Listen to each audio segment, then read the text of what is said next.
farms, we're about 60 miles west of the Atlantic Ocean.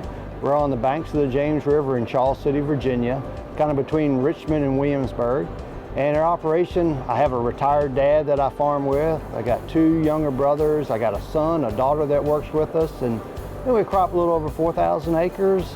Corn, soybeans, wheat, barley, oats, just kind of diverse rotation and kind of just good productive ground amongst a lot of people.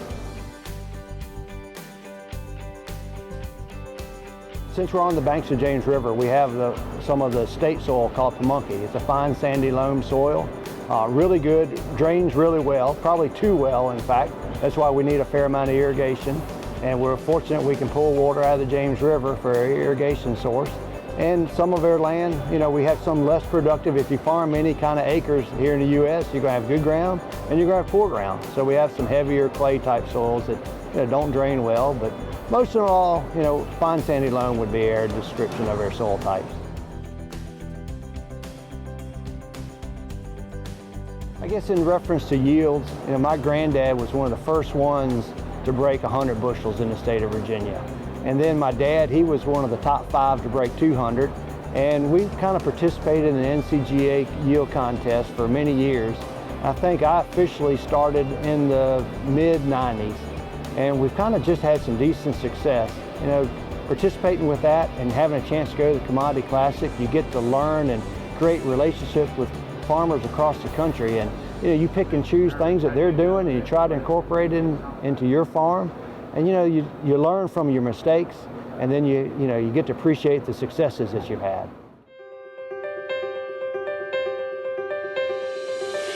2015, good Lord blessed us with some really good weather, and we made a lot of good choices, and we were able to break the world record with Pioneer 1197 corn, and we harvested 532 bushels, and that was exciting. Numbers that 10 years ago we'd have never even fathomed we'd get to.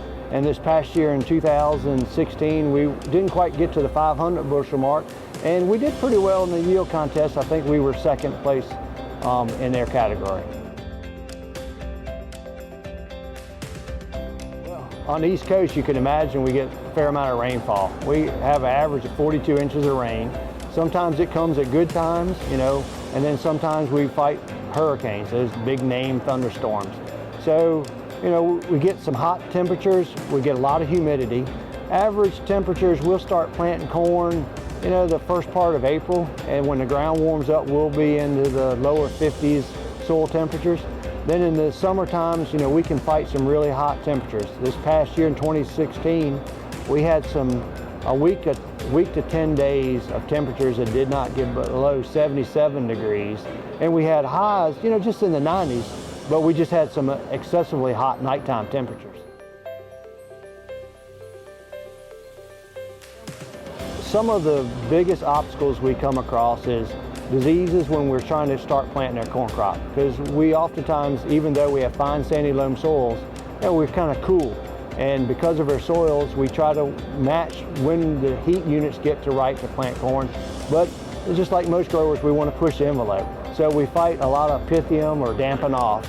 Insects, we can deal with those, but since we're in a continuous no-till program, we use a lot of Poncho 1250 because we have grubs. So we can combat those, and then we have the worm protection in the genetics now. So we're kind of minimizing those. And then later on in the season, we have to deal with stink bugs and Japanese beetles.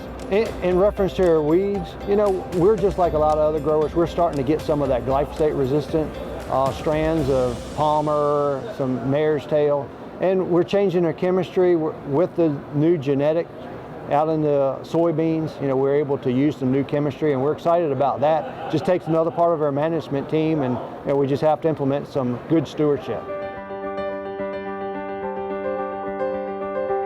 Things that we've had really good success with to kind of push our yields. We're trying to watch the crop. We do a lot of scouting. We do a lot of tissue samples so we can rank how our crop is progressing over time. If you start off this year and then you find yourself where you had a limiting factor, then you can't fix that sometimes. You have to wait till the following year to build upon that. So we do a lot of tissue sampling to catch that. Then we realized that getting the crop planted when conditions are right,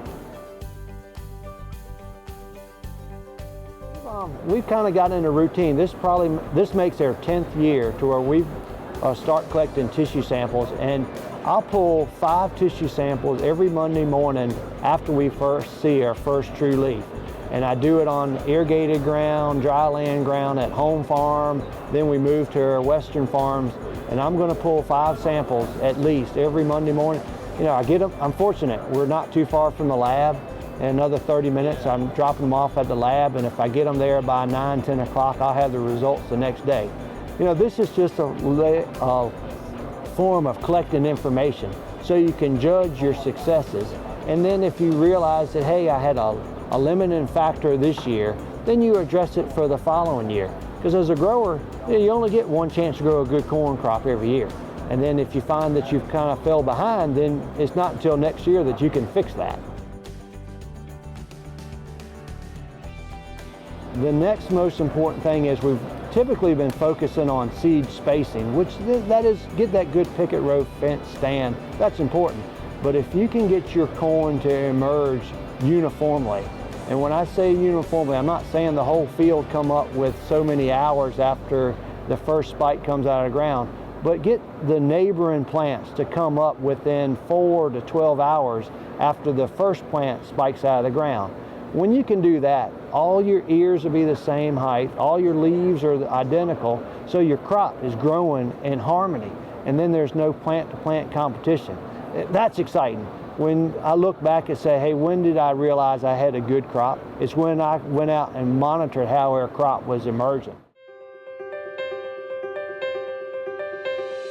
We implemented 2 or 3 years ago now, we put the Delta Force, Precision Plantings Delta Force, hydraulic down pressure. You know, we've evolved from spring down pressure to pneumatic, and now we've moved on to the hydraulic. And those particularly, the last 2 years, we've had situations where after we fill the hoppers up with seed, that when conditions get a little moist, that unit is actually lifting up to where we were putting too much down pressure the way we were doing it before. So that's one of the important parts of trying to get that plant to evenly emerge, is maximizing the most efficient downforce you have with your planter unit. Technology is really good, and you know, these things are working, you know, multiple times per second. So we have noticed when we go from a no-till to where we may have worked up an irrigation rut or a groundhog hole, that we see a very consistent seed depth, and that's only because it's reacting extremely fast, and sometimes you have down pressure, sometimes it lifting the units up. To us, that has probably been the one biggest thing we've changed on our planter to give us the most yield potential.